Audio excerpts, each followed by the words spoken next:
जीव हमारी जाति है, मानव धर्म हमारा। हिंदू मुस्लिम सिख ईसाई धर्म नहीं कोई न्यारा।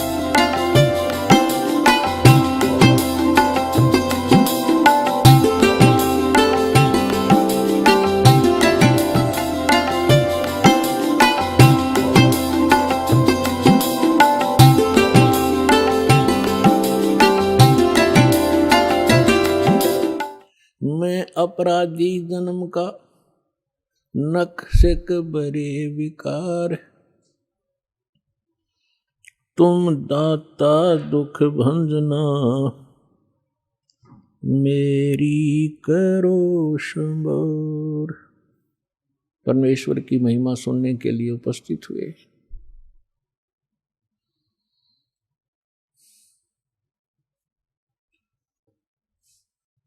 जिस पुण्यात्मा के, जिस प्राणी के युगों युगों के शुभ संस्कार उदय होते हैं, उनको मानव शरीर प्राप्त होता है।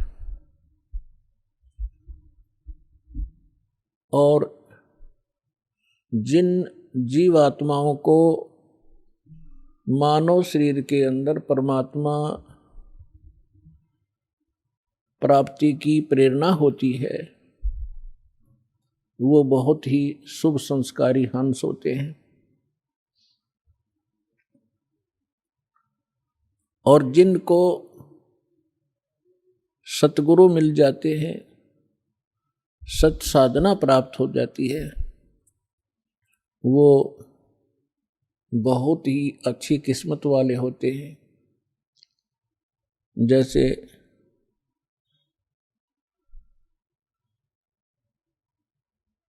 Good better best.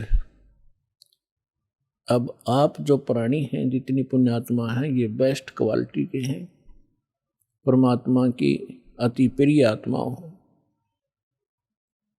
और जो मानव शरीर प्राप्त करके परमात्मा की भक्ति की रुचि नहीं कर रखते, वो पिछले जन्म से पशु पक्षी की योनि से आए हुए प्राणी होते हैं। और जिनके अंदर परमात्मा प्राप्ति की प्रेरणा होती है, वो पिछले जन्म भी मनुष्य थे।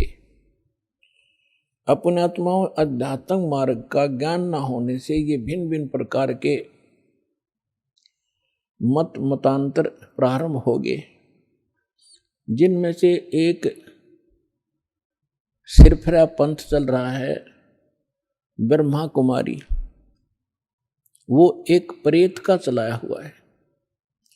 और वो क्या कहते हैं कि मनुष्य तो मनुष्य ही रहेंगे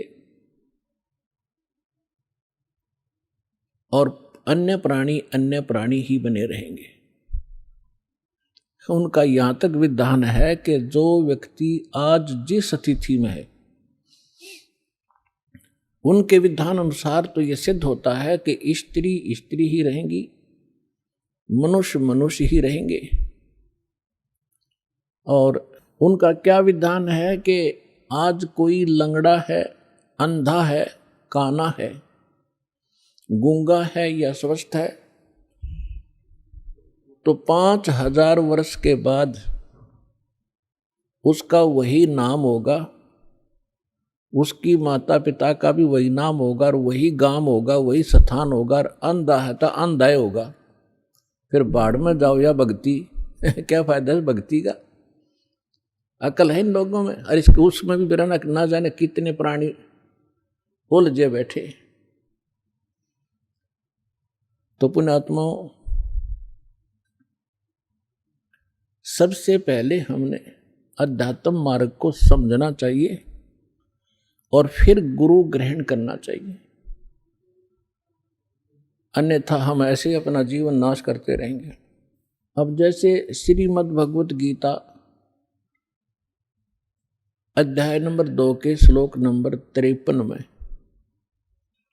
गीता ज्ञानदाता कहता है कि अर्जुन, जिस समय तेरी बुद्धि भिन्न भिन्न प्रकार के भ्रमित करने वाले वचनों से हटकर एक परमात्मा के यथार्थ ज्ञान पर टिक जाएगी, स्थिर हो जाएगी, तब तू योग को प्राप्त होगा। अर्थात तब तू योगी बनेगा, भगत बनेगा। योगी मीन परमात्मा के पाने के लिए प्रयत्नशील व्यक्ति, उसको भक्त कहो, योगी कहो, साधक कहो। तो आज तक जितने भी मत हैं, जितने पंथ हैं, सबके भिन्न भिन्न विचार हैं, भिन्न भिन्न साधनाएं हैं। परमात्मा की परिभाषा से भी वो लोग परिचित नहीं है। तो उसके लिए परमात्मा आते हैं। आप जी को बहुत बार समझाया है, बहुत बार ज्ञान सुनाया है और सुनाते ही रहेंगे, क्योंकि ये ऐसा अनमोल ज्ञान है जो आपको दोनों लाभ देता है। जैसे कोई रोगी होता है और वो उसको भूख नहीं लगती, जबर जिसको हो जाता है, और मनुक्खा, दाख, किशमिश, सेब, संतरे खाना जो प्रतिदिन खाता है, वो भी उसको कड़वा लगता है, जिह्वा पर रखा भी नहीं जाता, थूक देता है। तो उसके लिए क्या ट्रीटमेंट है? कड़वी गोली ही खानी पड़ेगी, ना चाहते हुए भी खानी पड़ेगी।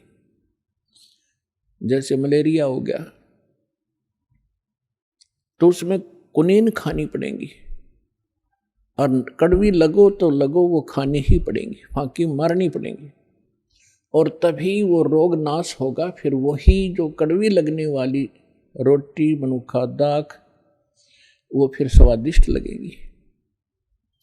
तो पुण्यात्माओं, ये ज्ञान आपको रह रहकर सुनना पड़ेगा। इस सत्संग से ही ये दोनों काम होंगे। आपका जबर भी उतरेगा और इसी सत्संग के सुनने से ये कुनीन का काम भी करेगा, क्योंकि प्रथम बार जो व्यक्ति सुनता है, एक दो प्रकार के श्रद्धालु आते हैं। एक तो ऐसा होता है, उसको जैसे भी परंपरागत साधना है वो कर रहा है, और उसको फिर ये ज्ञान सुनने को मिलता है, उसको अच्छा सा नहीं लगता परमात्मा की भक्ति, क्योंकि उसके पाप कर्मों के कारण उसके अंदर, वो अंतःकरण के अंदर ये पाप कर्मों का जवर बन गया, और उन पाप कर्मों के कारण उसको आज भूख, वो परमात्मा की ये अमृत वचन रूपी मनुक्खा दाख भी नहीं अच्छी लगती। या तो उठकर चल पड़ता है, या वैसे किसी के साथ फुसर फुसर करेगा। उसको ये कह दिया जाए कि भाई शोर ना करे, सत्संग सुनने दे, तो या तो उठकर चला जाएगा या लटके लेने लग जाएगा, बैठा बैठा नींद लेगा। तो वो उसके अंदर पाप कर्मों का इतना प्रभाव है कि उसको ये अच्छी नहीं लगती परमात्मा की कथा। तो उसका यही उपाय है कि वो ना चाहते हुए भी बैठा रहे और सुनता रहे, अच्छी लगो ना लगो। इस वाणी के अंदर इतनी शक्ति है कि कुछ पापों को इस वाणी के श्रवण मात्र से और इस वाणी के चल रहे इसकी रेंज में वैसे भी बैठे रहने से कुछ पाप नाश होते हैं, जो ज्ञान यज्ञ से ही हुआ करते हैं। तो इसलिए पुण्यात्मा उसको ये कुनीन का भी काम करेंगी, और जब वो जबर उतर जाएगा, अंतःकरण के अंदर जो पाप प्रभाव था वो कम हो जाएगा, उसके बाद फिर ये मनुक्खा दाख का भी काम करेगी। इतनी अच्छी लगेगी, जैसे बुखार उतरने के बाद स्वस्थ हो जाता है प्राणी, फिर उन्हीं रोटियों को न सब्जी की आवश्यकता समझता, इतनी जबरदस्त भूख लगती है।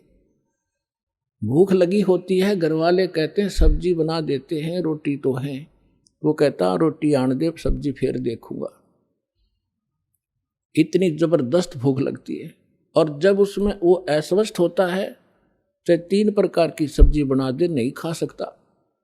तो पुण्यात्माओं, जिन पुण्यात्माओं की ये पाप कर्म अंतःकरण के समाप्त हो गए, उनकी आत्मा स्वस्थ होगी इस ज्ञान के सुनने से, आज वो हजार हजार किलोमीटर से 1500 किलोमीटर से चलकर इतनी भूख बढ़ गई उनमें, ये मनुखादाक राम नाम की ये आहार करने के लिए सतलोक आश्रम बरवाला में पहुंच रहे हैं। आप सुन रहे थे जगत गुरु तत्वदर्शी संत रामपाल जी महाराज जी के मंगल प्रवचन। अधिक जानकारी के लिए विजिट कीजिए हमारी वेबसाइट www.jagatgururampalji.org। संत रामपाल जी महाराज जी के शुभ आशीर्वाद से पूरे विश्व भर में 500 से भी ज्यादा नाम दीक्षा केंद्र हैं, जिन पर संत रामपाल जी महाराज जी द्वारा ऑनलाइन निशुल्क नाम दीक्षा दी जा रही है। अपने नजदीकी नाम दीक्षा केंद्र का पता करने के लिए संपर्क करें 8222880541।